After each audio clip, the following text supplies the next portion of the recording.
Hi உறவுகளே, அனைத்து உறவுகளுக்கும் என் இனிய காலை வணக்கம். எல்லாரும் எப்படி இருக்கீங்க? நல்லா இருக்கீங்களா?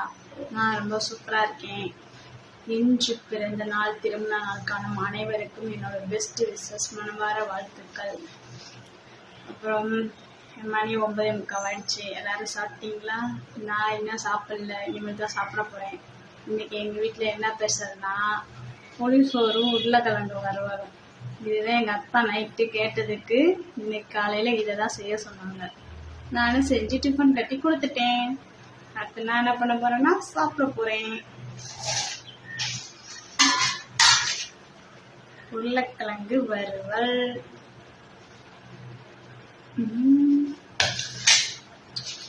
உப்பு உரப்பு கூட பார்க்காம செஞ்சேன். ஒரு குறிப்பிட்ட அளவு உப்பு கொஞ்சம் உரப்பு போட்டேன். கரெக்டா இருக்கு. எங்க மூத்த பையன் என்னம்மா சொல்லிட்டு போனா, ஏம்மா எல்லாத்தையும் நீயே காலி பண்ணிடாத, எங்களுக்கு வைமா, சாயங்காலம் வந்து நாங்க சாப்பிட்றோம் அப்படின்னு சொல்லிட்டு போயிருக்கான்.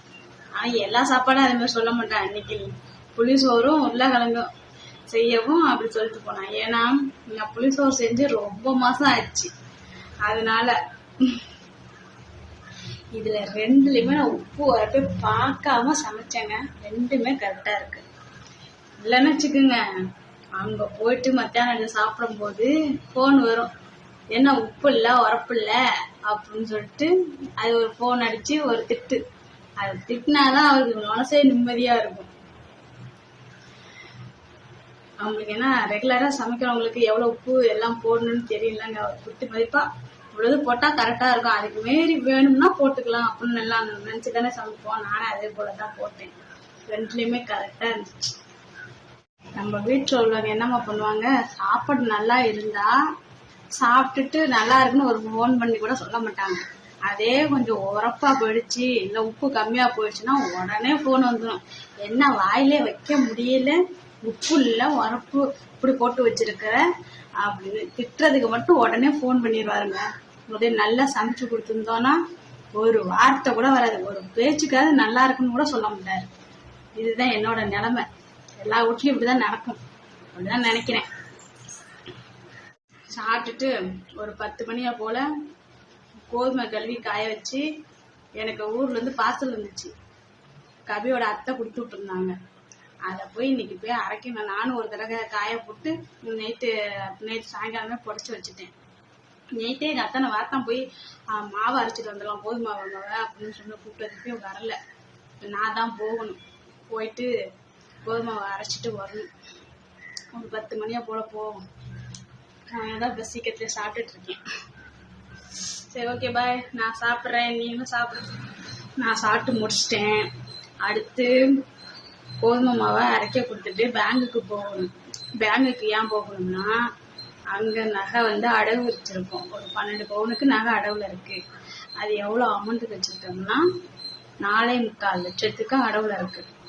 அதுக்கு போய் இந்த மாசம் அத்தனோட சம்பளத்துல இருந்து பாதி காசை அதுல வர வைக்க போறோம். இன்ட்ரெஸ்ட் கட்டி வர வைக்க போறோம். வர வச்சுட்டு வர சொல்லி அத்தான் காசை கொடுத்துருக்காரு. போய் வச்சுட்டு என் பேர்லயும் அத்தான் பேர்லயுமே சேர்த்துதான் வச்சிருக்கோம். 4.25 லட்சத்துக்கு. அது எப்படா எங்க கைக்கு வரப்போகுதுன்னு தெரியல. கஷ்டப்பட்டு சம்பாரிச்சு எடுத்த நகைங்க 12 பவுன். என் தாயை விட்டு சீதனமே கிடையாது. அதெல்லாம் எல்லாம் என் அத்தானோட உழைப்பு. கஷ்டப்பட்டு உழைச்சு எனக்கு சம்பாரிச்சு எடுத்து கொடுத்துருக்காரு. நான் பெருமையா சொல்லிக்குவேன்.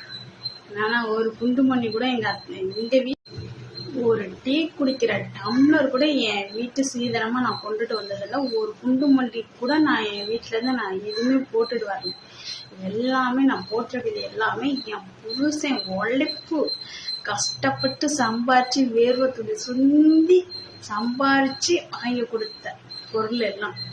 என் வீட்டுல இருக்கிற அத்தனை பொருளுமே என்னோட புருஷனோட வேர்வை துளி தான். நான் பெருமையா சொல்லிக்குவேன். ஏன்னா இந்த காலத்துல போய் ஆய்வுட்ட போய் அதை வாங்கிட்டு வா இதை வாங்கிட்டு வான்னு அடிச்சு விரட்டுவாங்க. என் புருஷன் அப்படிலாம் இல்லவே இல்லை. எல்லாமே என் வீட்டுக்காரர் சம்பாரிச்சு உழைச்சு வாங்கி போட்டது.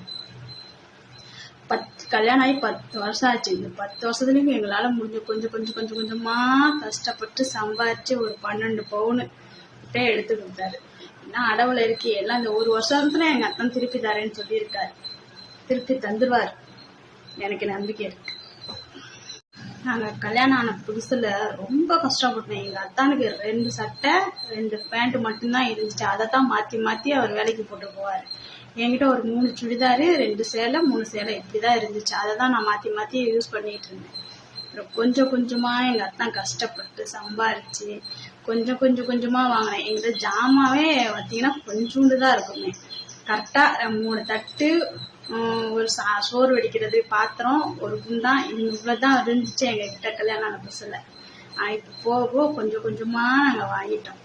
சிலிண்டர் கூட என் பையன் பிறந்ததுக்கு அப்புறம் தான் சிலிண்டர் வாங்கணும். அப்புறம் வண்டியுமே என் பையன் பிறந்த நாள் முடிஞ்ச 1 வருஷத்துல வண்டி வாங்கணும். எல்லாமே என் புருஷனோட சம்பாத்தியத்தான். இன்னமும் நாங்க முன்னேறுவோம். ஒரு வீடு வாங்கணும்னு எங்க அத்தானோட குறிக்கோள். அதை லட்சியத்தை நாங்க சீக்கிரத்திலே நிறைவேற்றணும்.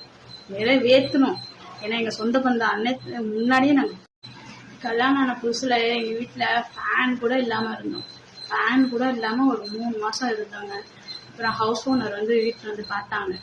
ஏன்னா ஃபேன் கூட இல்லாம எப்படி இருக்கீங்க, எப்படி தூங்குறீங்கன்னு அந்த அம்மா பார்த்துட்டு அவங்க இன்னொரு ரூம் யூஸ் பண்ணாத ரூம்ல இருந்த ஃபேனை எடுத்து எங்களுக்கு கொடுத்தாங்க. நாங்க தான் போய் அதுல இருந்து கழட்டி வந்து போட்டு யூஸ் பண்ணிட்டு இருந்தோம். அது கொஞ்ச நாள் ஓடி இருந்துச்சு, அப்புறம் காய்ச்சி போயிடுச்சு. அப்புறம் அத்தனோட வேலை பார்க்குறவங்க வந்து வீட்டுக்கு வந்திருந்தாங்களா, வந்திருக்கும் போது என்னடா ஃபேன் கூட இல்லாம இருக்கீங்களா அப்படின்னு சொல்லிட்டு அவங்க வீட்டுல யூஸ் பண்ணாம வச்சிருந்த ஒரு ஃபேனை எடுத்துட்டு வந்து கொடுத்தாங்க. அதை வச்சு கொஞ்ச நாள் ஓட்டிக்கிட்டு இருந்தோம். அப்புறம் சம்பளம் கொஞ்சம் வந்தனா புதுசாவே போய் ஃபேன் வாங்கி மாட்டணும். அந்த புது ஃபேன் தான் இங்க பெட்ரூம்ல போட்டிருக்கிற ஃபேன். எங்க வீட்டுல உள்ள அனைத்து பொருளுக்குமே ஒவ்வொரு நினைவு சின்னம். ஒவ்வொரு பொருளுக்குமே ஒவ்வொரு மெமரிஸ் இருக்கு. என் வீட்டுல உட்காந்து எழுந்திருக்க கூட ஒரு சேர் இருக்காது, கட்டில் இருக்காது, எதுவுமே இருக்காது. கீழே தான் உட்காந்து எழுந்திருக்கணும். நான் மாசமா இருக்கும் போதெல்லாம் ரொம்ப கஷ்டப்பட்டேன். கீழே உட்காந்து எழுந்திருக்க முடியாது. அப்புறமேட்டு தான் போயிட்டு ஒரு 8 மாசத்துல தான் போய் சேரு கட்டில், அதாவது கட்டில்னா நாடா கட்டில் 1050 ரூபா, அது போய் வாங்கிட்டு வந்து போட்டோம். அது இன்னமும் இருக்கு. நாடாலாம் பிஞ்சிருச்சு. அது மேல வச்சிருக்கேன் ஞாபகமா. காயெல்லாம் கடைக்கு போடலான்னு எங்க அத்தன் சொன்னாரு. அதெல்லாம் போடக்கூடாது, நாடா வாங்கி நம்மளே கட்டிக்கலாம் அப்படின்னு சொல்லிட்டு மேல போட்டு வச்சிருக்கேன். ஒரு 5 மாசம் வரைக்கும் பம்சம் டீசல் ஊத்தி எடுப்பாங்களே ஸ்டவ், மண்ணெண்ணெய் ஸ்டவ், அதை வச்சுதான் நாங்க யூஸ் பண்ணிட்டு இருந்தோம். அப்புறமேலு ஒரு 5 மாசம் கழிச்சு கரண்ட் அடுப்பு வாங்கணும். இந்த அடுப்பு தான் 10 வருஷம் ஆயிடுச்சு. இன்னமும் நல்லா உழைக்குது. இந்த பாத்திரம் கூட எங்க அத்தானோட வேலை பார்க்கறவங்க எங்களுக்கு கிஃப்டா கொடுத்துட்டு போனது. இந்த பாத்திரமும் ஒரு கடாயம். அது எங்கம்மா வாங்கியிருக்காங்க, மங்கல்ல வாங்கியிருந்தாங்க. அந்த அண்ணே அங்க வேலை கத்துக்கிறதுக்காக போயிருந்தாங்களாம். சும்மா வீட்டுக்கு வரக்கூடாது, ஏதாவது புதுசா நாங்க கல்யாணம் பண்ணோமா, ஏதாவது வீட்டுக்கு சும்மா வரக்கூடாதுன்னு இந்த பாத்திரமும் அதுவும் கிஃப்டா கொடுத்துட்டு போனாங்க. இன்னமும் நல்லா உழைக்குதுங்க. வாங்கி 10 வருஷம் ஆயிடுச்சு. நாங்க அப்படி கஷ்டப்பட்டோம். அப்ப எல்லாம் நான் போய் என் சொந்த பந்தத்துல போய் ஒரு நாள் நான் நின்னது கிடையாது. யாரும் சரி எங்க அத்தானும் சரி, அவங்க சொந்தமா இருக்கட்டும் என் சொந்தமா இருக்கட்டும், யாருக்கிட்டையும் நாங்க போய் நின்னதே கிடையாது. எங்களுக்கெல்லாம் ஆண்டவன் துணை இருக்கான். அதே போல எங்க அத்தனோட ஃப்ரெண்டுங்க இருக்காங்க பாருங்க. ஏதாவது காசு எது இல்லை, வீட்டுக்கு தேவைப்படுது, மாச கடைசியில எல்லாம் ரொம்ப கஷ்டமாயிடுமா, அவங்க அத்தனோட ஃப்ரெண்டுங்கிட்ட கேட்பாங்க. அவங்களும் உடனே இல்லைன்னு சொல்லிட்டாங்க. அவங்க கையில முடிஞ்சதை கொடுத்துருவாங்க. நாங்க சேலரி வாங்கினோம்னா கொடுத்துருவோம். நிறைய பேர் எங்களுக்கு ஹெல்ப் பண்ணியிருக்காங்க. அவங்களால நான் மறக்கவே மாட்டேன்.